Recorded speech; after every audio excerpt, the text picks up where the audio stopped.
What is up everyone, and welcome to some more F1 24 driver career mode, and we're here for round number 3 of our first season in Formula 2, and it is time for the Australian Grand Prix. One thing you're going to notice immediately off the bat in this video, I forgot to turn the music back on. I turn the music off when I'm streaming and play my own music, and I forgot to turn it back on in time for the YouTube video, so apologies, there will be no music during this video, but hopefully it shouldn't be too big of a deal if we're out on track for the majority of it anyway. So yeah, Australian Grand Prix, first session didn't quite go as I hoped it would. We ended up finishing P20, but we were only 7/10 off the top time there, so maybe things aren't quite as bad as I think they are. Maybe the field is just really, really close. F2 is, of course, a spec series, and now it is time for us to get into qualifying for the Australian Grand Prix. Last time out we were, of course, at the Saudi Arabian Grand Prix, where we had a P4 in the sprint race, and then we followed that up with a victory from P2 on the grid in the feature race, and we currently lead the World Championship. I'm hoping that we'll be able to extend our championship lead in this this weekend, but we will see what kind of result we can get as we make our way into qualifying. Obviously only one qualifying session, as is the case in Formula 2, and our first flying lap on this set of soft compound tyres was a 1:30.4, good enough for P3 initially, but we are behind Brad Benavidez, so I was imagining this wasn't going to be the most spectacular time you've ever seen, and indeed we're all the way down in P16 now on our second flying lap, but fortunately we are improving by quite a lot. However, I think the tyres are going to really start to, you know, show their tyre wear now. You can see we lost about a tenth through that corner. So it's just about clinging on to as much of the time save that we've had so far as we possibly can. If we can improve by sort of, you know, 4 or 5 tenths, that would be absolutely ideal as we make our way through the final corner now. You can see it's going to be closer to 4 than it is to 5. We actually made a bit of a mistake through the corner, and the time save is ticking down. It's about 3.5 tenths. We crossed the line. It's a 1:30.0, and that is going to be good enough for P10, which is actually a really good position to find ourselves in, because that means that we are going to be P1 for the sprint. Goodbye for now then, but we really are just getting started. Make sure you join us again for Lights Out tomorrow. You know, it's somewhat ironic thinking about this, that in yesterday's video I was a bit concerned that the music was too loud, and now I've accidentally turned it off entirely. I promise at some point we will strike this balance. But yeah, P10 in qualifying, will be P1 starting for the sprint, so hopefully we'll be able to pick up a victory in the sprint at the very least, and hopefully we'll be competitive in the feature as well as we get into the sprint for the Australian Grand Prix. So it's all about speed in today's sprint race then. Not very many laps and no chance to get ahead on strategy. Who here today has the raw skill to take them to the top?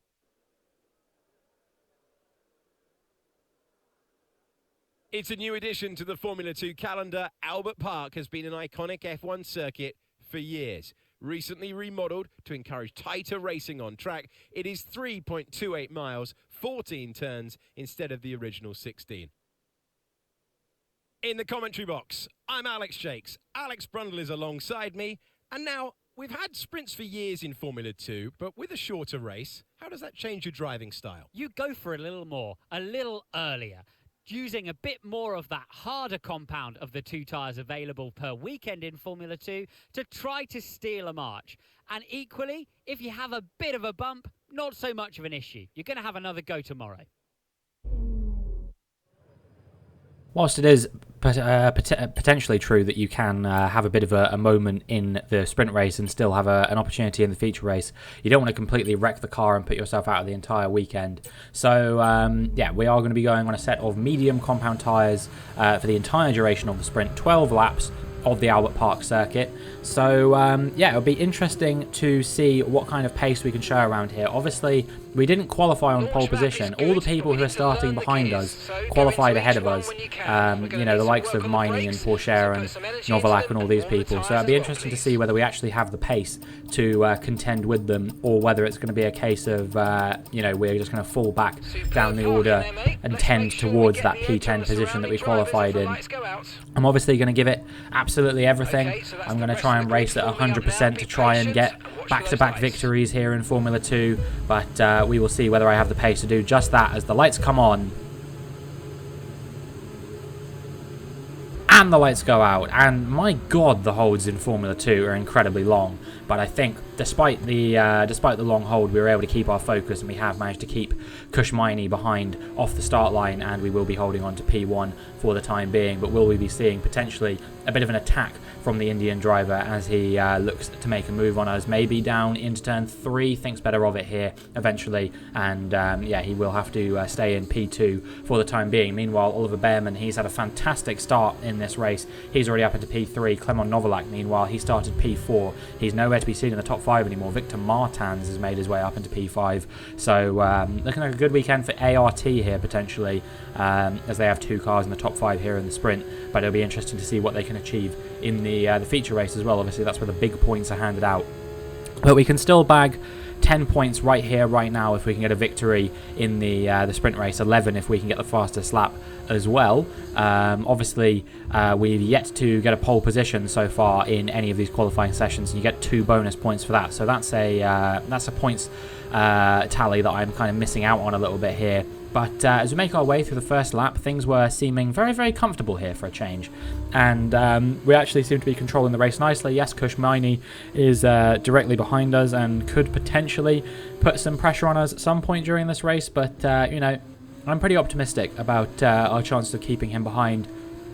I think Oliver Bearman is probably the driver I'm a bit more scared of, to be perfectly honest, because he's the driver that's shown some serious pace in this season already. You know, he won that very first sprint race that we did in Bahrain all the way back a few videos ago, and yeah, I wouldn't be surprised if he's a bit more of a threat in this race as the race starts to unfold. DRS now obviously is enabled. We're on lap 3. And we're in one of the strongest and longest DRS zones on the track here, and Kushmaini is closing that gap very, very quickly. You can see he's looking for a move around the outside, and by the time we get to turn 10, it will be Kushmaini just narrowly making his way ahead of us. I can never remember if that's turn 9 or turn 10. I think it's turn 9 actually.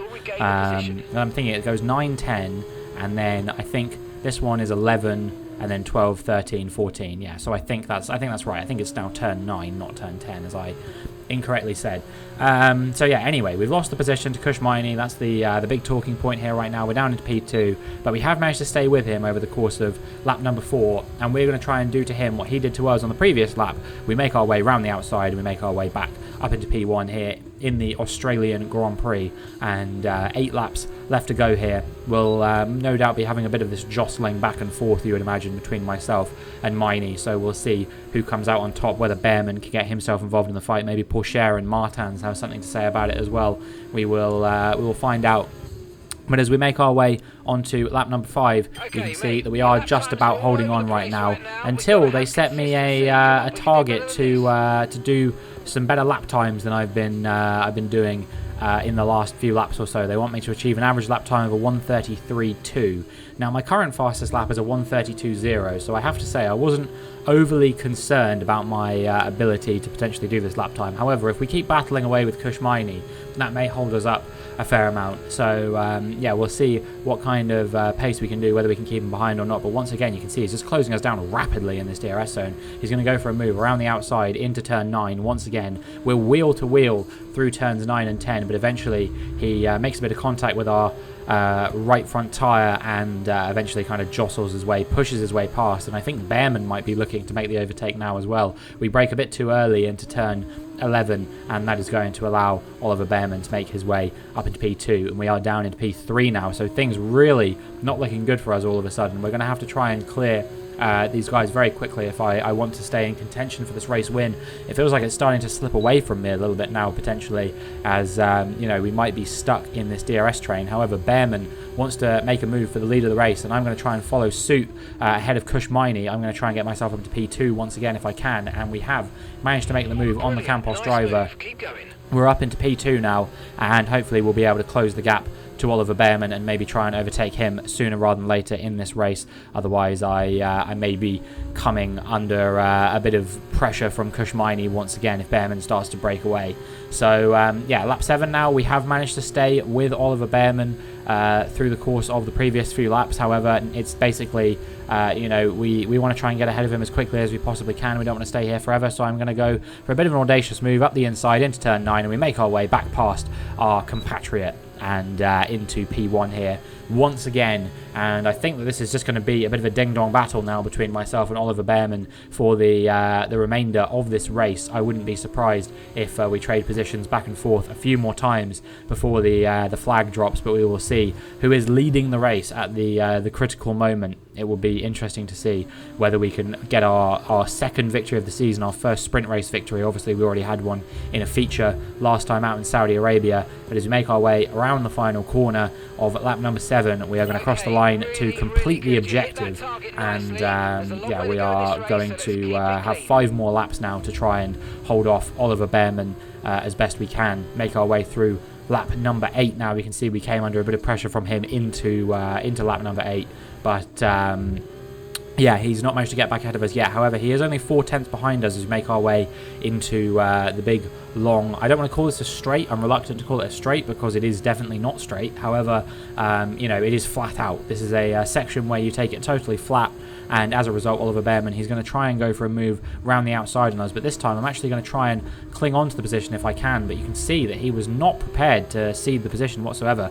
Make a bit of contact with him there. I don't think we got any damage off of it, but that is allowing Kushmaini to put a bit of pressure on us now, so I'm going to have to try and do what I can to hold off Kushmaini round the outside. We were able to just about hold on to the position, but Oliver Bearman now has broken 7 tenths away from us through that corner, so we're going to need to try and close him down if we can. The gap is staying the same, and now we've been set an objective to try and overtake him before lap 12, and I don't think it's going to be easy, to be perfectly honest, because we are 6 tenths behind him. Whether we can close him down in this DRS zone, I don't think so, to be honest. I think we're maybe slightly too far behind him at this juncture to make the overtake on Bearman, but we do get pretty close now. We've closed him up, and there is of course one more DRS zone here that we might be able to get past him in. We will see whether that proves to be the case or not as we try and dummy him to the inside, but we can't quite go around the outside. He brakes just a bit too late, and I wasn't feeling super confident on the brakes or super confident with the grip of the tyres. I got confirmation from Mark that I wasn't going insane and the tyres were genuinely not showing the same sort of grip levels that they were at the beginning of the race. I'm struggling on them a little bit now. 3 laps left to go, and hopefully we'll be able to get past Bearman going into turn number 9 once again. We've pulled off the overtake. We're fully ahead of him by the time we go through the corner, and we'll have the DRS in this next DRS zone to try and break away from him now as well. So yeah, Oliver Bearman dispatched once again, but still a couple more laps left to go, so anything could happen in these last 2 laps. Will Oliver Bearman put us under that pressure to you know, maybe make the move back into P1, or will we be able to hold on to the position for these last 2 laps? We'll have to wait and see what happens, but you know, making our way through the final few corners here on lap number 10 now. Like I said, only 2 more laps to go after this one. We actually set a purple middle sector on this lap, but I don't think this lap is going to be good enough for us to set like a fastest lap or anything like that. And indeed, as we cross the line, you can see we were still quite far off of the fastest lap. But here comes Oliver Bearman looking for a move up the inside. Is he going to be able to pull it off? No, we do just manage to hold on for now. I think he's cost himself a bit of time because he went quite tight to the inside of the corner, and as a result of that, we are going to hold on to this P1, at least for now. However, as we make our way once again into this long, flat-out section, you know, Bearman is only 3 tenths behind. I think this should be a very trivial overtake with the DRS for the British driver. And yeah, I wouldn't be surprised if he makes the overtake with relative ease. He goes round the outside, sweeps round the outside. By the time we get to the corner, he's a full car length ahead, and now we're going to just have to try and stay with him. Obviously, he'll have the DRS through this next DRS zone as well, which was lucky, to be honest, because we had a great run through turn 10, and we were closing him down even though he had the DRS. So I think if he hadn't had the DRS, we would have been able to get back past him with relative ease, to be perfectly honest with you. But yeah, we weren't quite able to get past him on that occasion. Through sector 3, we weren't particularly strong, so we were losing time to him basically every single time. Didn't get close enough in the first couple of DRS zones to make a move on him. So it's basically now or never against Oliver Bearman. We've got 2 more DRS zones to try and make this one work, and if we can't do it, then we are going to narrowly miss out on a sprint race victory here in Australia and take the maximum gambit of 10 points that I would have liked to be able to take. But as we sweep around the outside of Oliver Bearman, it does look like we are just going to be able to hold on to this this race win now, especially considering that we're going to have the DRS through this zone as well. So Oliver Bearman should probably have to settle in for P2 now. Kushmaini, given that he was battling over P1 and at one point was in P1, I think will be a little bit frustrated that he couldn't hold on to the victory here today, but he will walk away with the fastest lap, unless anyone can set a new fastest lap on 12-lap-old medium tyres at the end of the race. And, well, here we go. We are now going to round the final corner of the Albert Park circuit, and now we just have that long run to the finish line. And as the checkered flag waves, we are going to cross the line to take P1 in the sprint race here in Australia. We've got one more race this weekend, obviously, where we're going to be starting P10. It's going to be a bit more of a difficult race, you would imagine, for us to get the victory there. But I'm optimistic that we can at least score some good points in that race once again. And yeah, well, now it is just on to the next one. Well, what a drive it was to take the win for PHM by Charouz today. Well, the sprint win's not where the big points are handed out, but it sets them up well for tomorrow and gives a lot of confidence for the longer feature.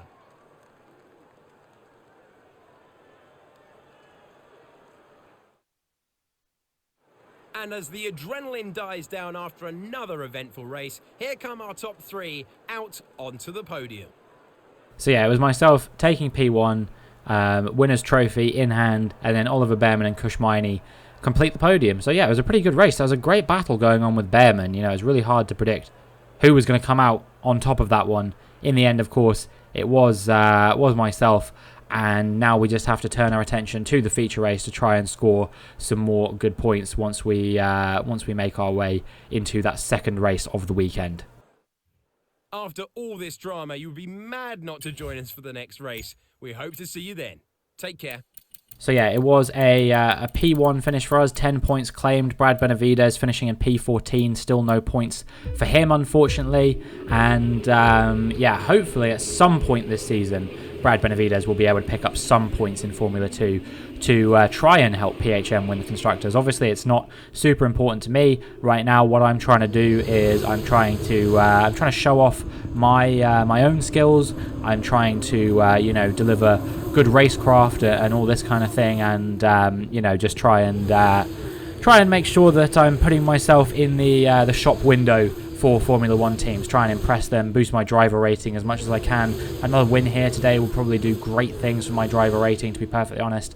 And yeah, I just want to make sure that I'm doing the best I can possibly do. After that first race, I was a bit nervous, to be perfectly honest, that we were going to be, maybe in a bit more of a tricky situation compared to my usual experience in Formula 2 seasons. Usually we kind of walk away with them a little bit, but here, even though I'm still winning some of these races, I don't feel like I'm winning them quite as convincingly as I would in previous years' games, which is always nice. It definitely feels like the AI are more competitive. I do worry that means that I'm going to struggle when I get into Formula 1, at least initially, but I'm optimistic that eventually we will be able to bed in there as well. And yeah, I mean, things are going pretty well for us. I'm adjusting and still calibrating the difficulty, obviously, so we're basically changing it nearly every race at the moment, it feels like. This race was done on 98 difficulty, just in case you're wondering, and because I won this one, I upped it to 99 for the following race. So yeah, we'll see what happens in the feature race, but that will be played on 99 difficulty when we get there. And yeah, I feel like after the initial sort of period of not feeling particularly confident in my sort of ability to play the game, I really do feel like I am starting to bed in with it a bit nicely, and I am actually starting to enjoy myself a bit more. Like I said, the F2 handling isn't really a problem, and I'm hoping by the time we start this F1 career mode that the F1 handling will feel a little bit better. That was a big reason why actually, I was planning on starting in F2 anyway, but yeah, that was kind of why I ended up going for that. Australia. Welcome to Albert Park. It will be the first time for some of these drivers to race around this famous circuit. Whether it's your first time here or whether you're a veteran, you're very welcome. It's a new addition to the Formula 2 calendar. Albert Park has been an iconic F1 circuit for years. Recently remodeled to encourage tighter racing on track, it is 3.28 miles, 14 turns instead of the original 16. So before the off, let's remind ourselves of yesterday's results with a look at the starting grid. A fantastic effort from Jehan Daruvali yesterday puts him on pole position. And it's Jack Doohan in P2. Looking down the rest of the grid, we have Awasa, Martins, Dennis Hauger, Bearman. Novalak, Pourchaire. Miney, Robinson. Leclerc, Cordial. Juan Manuel Correa, Zane Maloney. Benavides, Hadjar. Vishaw and Ralph Boschong. Vesti, Stanek. Fittipaldi and Jack Crawford completes the grid. Now it's almost time to lights out. So let's get down to the track. It is the Formula 2 race. It is time to introduce you to Alex Brundle. I'm Alex Jakes, and we've got changeable weather out there today. That's making for some nervous team personnel down in the paddock, down in the pit lane. There are going to be some quivering hands on the tyre guns, aren't there, when they tighten up what could easily be the wrong specification of tyre completely for the conditions. It's a gamble out there. Well, once again, to my knowledge, there is no gamble here. The weather looks like it's going to be dry for the entire race. There's no rain forecasted. We are playing with approximate weather conditions, so there is always the opportunity for it to be wrong. And once again, strategically speaking, we are going to be opting for an undercut strategy here. I am going to be going for a soft compound tyre until the end of lap number 7, and then we will be boxing onto the medium compound tyre to the end of the race for 10 laps, which I know it can do because we did 12 in the sprint race. I think that's the nice thing about the sprint race, is that it confirms to me that the what strategies are viable on certain compounds of tyres. Now, according to the game, the mediums can actually do 14 laps around here, but they were feeling pretty wrecked in the sprint race by the end. So yeah, I don't think I want to do quite that many, but we will see what we can do. Once again now, as the lights come on and the lights go out. I'm convinced in Formula 2 they just hold you forever. We've had a pretty decent start here. We haven't made up any more positions, but we have held on to the position that we are currently in. We're going to try and go for a move around the outside of a couple drivers here. I think this is Miney and Pourchaire on the outside of me there, and we've already made our way into P8 here in the feature race, and now we're going to see if we can put some more pressure, maybe try and go up the inside of Clement Novalak here as he's being pushed to the outside by Bearman. We couldn't quite find the move there, and now Bearman and Novalak holding each other up, and Bearman braking suddenly there. We ended up going into the back of him. I was quite fortunate not to get any front wing damage or get any warnings or penalties or anything, but yeah, he kind of just braked out of nowhere. I wasn't really expecting it from Bearman, and as a result that caught me out quite significantly. And now we are pretty far down on the cars in front, so we're going to have to push quite hard to keep Miney behind and try and stay in range of the cars in front. A bit of a train forming up here already, but does seem like there's a bit of a front pack starting to emerge. Doohan and Deruvala seem to have broken away from the rest of the cars in this train, so yeah, we will see whether they can maintain that level of pace away from the rest of the field. And for me, I'm just going to try and do my best to stay in Bearman's DRS range, because otherwise I'm going to be fighting for no more than P8 over the course of this race. But I'm hoping that wherever we are come pit stop time, we'll be able to make up many more positions off of this undercut strategy that I have already ascertained is very, very strong. Even boxing just one lap before the cars ahead of you allows you to make up a second or two on them, which is supremely powerful. So as we make our way towards the end of the first lap, start lap 2, we are in P8. We made up 2 positions off the start. It was a pretty decent start, and hopefully we'll be able to continue forging our way past the cars who are in front of us. Make our way towards the end of lap 2 now, and you can see that I believe Jahan Deruvala is still leading Jack Doohan at the moment, but we are going to be staying in that range of Bearman in front, which means we're going to get the DRS once you get to the first DRS detection point. And yeah, hopefully I will be able to clear him. But we are in a bit of a train which goes as far up as Hauger. It's Hauger, Iwasa, Martans, Novalak and Bearman in front, and this is a well, I guess a minimum of a 6-car train here based on that. I would say that Miney, Pourchaire and basically all the other cars in the field are involved in this train as well. So yeah, we're kind of stuck as everyone has DRS at the moment. I think Doohan has now taken the lead of his home race. Yes, it's only Formula 2, but still, you know, it'd be very exciting if he can get a victory here in Australia. A lot of the fans here will be cheering him on because I'm sure that, you know, he will be the most successful Australian driver here this weekend if he does win. You know, obviously I know Piastri is in Formula 1, but you have to remember that at this time in Formula 1, this is 2023, don't forget, McLaren were not a very good car. So, yeah, our goal here is to overtake Oliver Bearman before lap 9. We're currently on lap number 6. I think we've got a pretty good chance of doing it, although the problem is I'm just stuck in this DRS train. It is so hard to get ahead of anyone, so we're going to have to be quite clever and quite creative with our overtake, I think, if we want any chance of beating Bearman here. Meanwhile, I think Hauger and Iwasa are still battling away over P3 in front.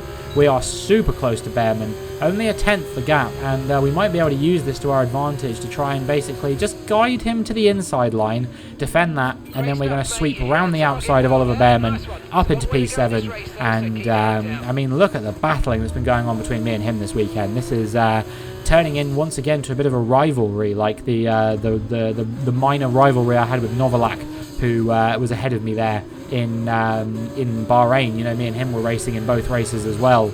But we are going to be coming into the pit lane at the end of lap 7, and we're going to be going on to the medium compound of tyre to the end of the race. Now all I can hope is that the undercut works here, because if we do, we could find ourselves in a top 5 position, or maybe even contending for one of the podium spots.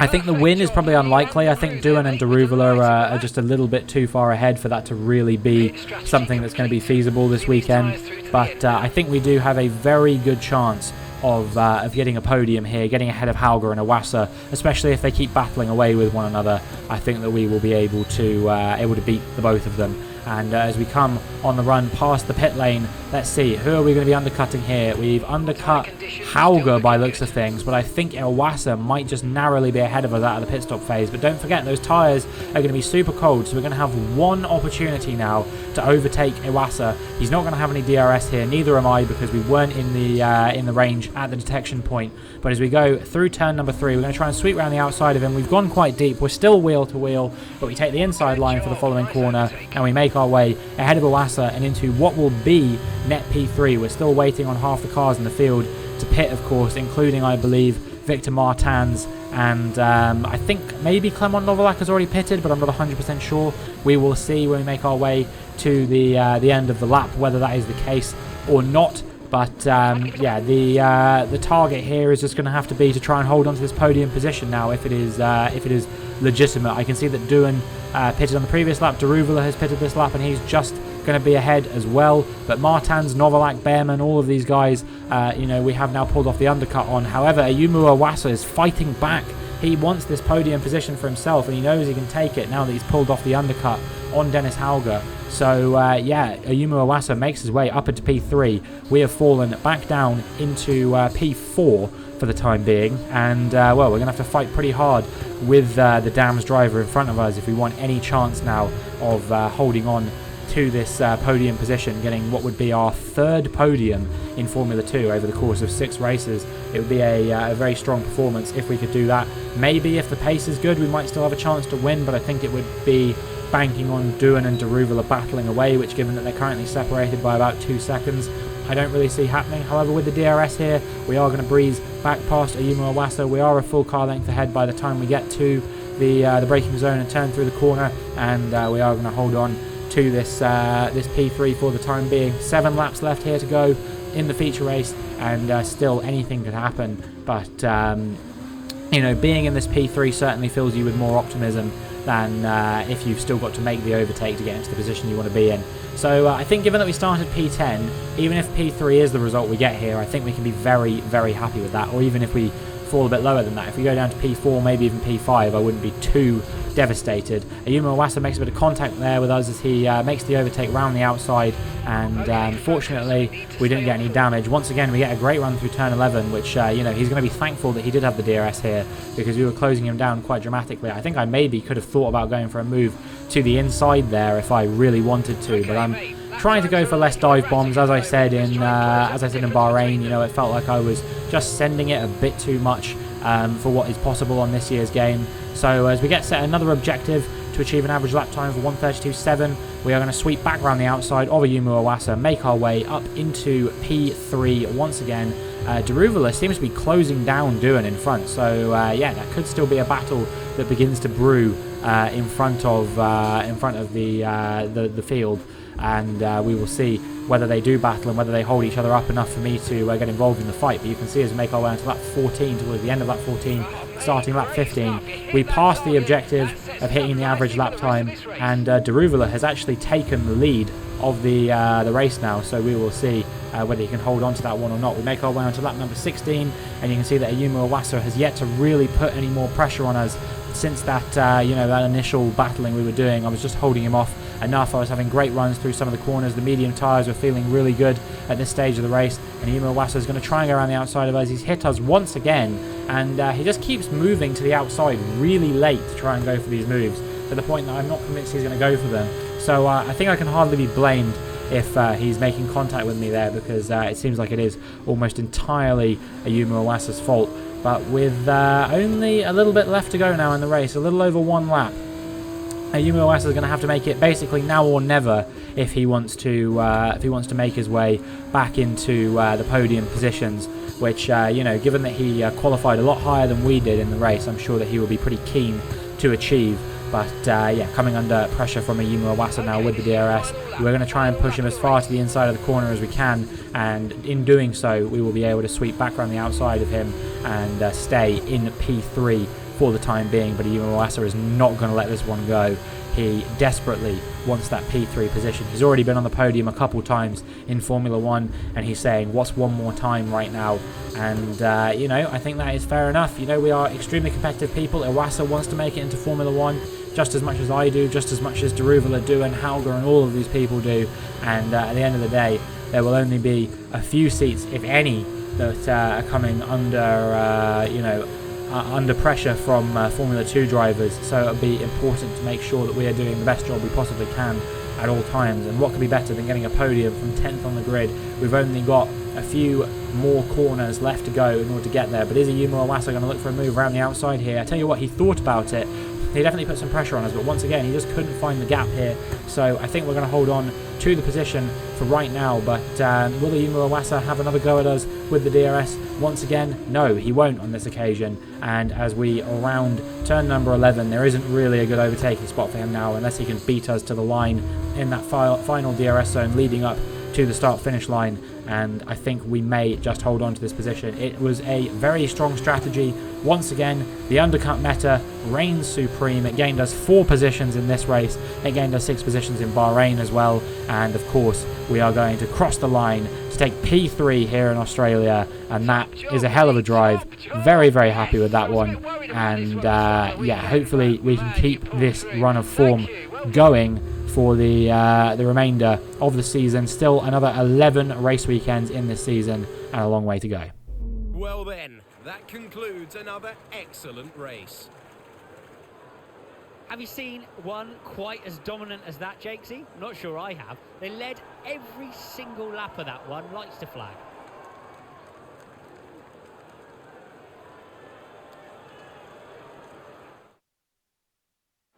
Our drivers are making their way out for the podium celebrations, and it's going to be MP Motorsport picking up the winner's trophy. Congratulations to the entire team for that fantastic performance.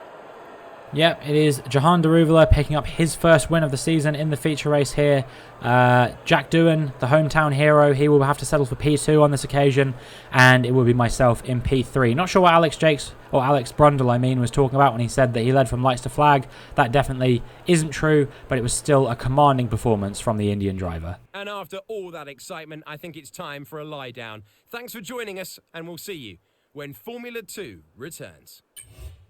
Well, we were almost the highest scoring driver of the weekend if it weren't for Jahan Daruvula getting pole position. But it's 16 points for us in the feature race as a result of getting that fastest lap as well. Brad Benavides down in P16. Still no points in this season for him. And we are still leading the Drivers' Championship. We are on 69 points. Nice.